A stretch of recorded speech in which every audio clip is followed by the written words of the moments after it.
Good morning, Penridge. I'm Evan Lechowicz with your weather for today. Today is Monday, June 1st, 2020. 4 days left, guys. We can do this. Today's going to be beautiful with a high of 67 and a low of 46. The week is looking to be beautiful with sunshine with highs in the 70s and 80s for the majority of the week.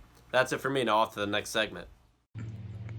Hey Penridge, I'm Harrison Levin here with another gardening tip for today. If you are looking for a nice inexpensive gift to make a loved one, then you can make this beautiful herb garden. It is so fragrant and it consists of multiple basil plants as well as some rosemary. It's a great gift for a loved one that loves to cook.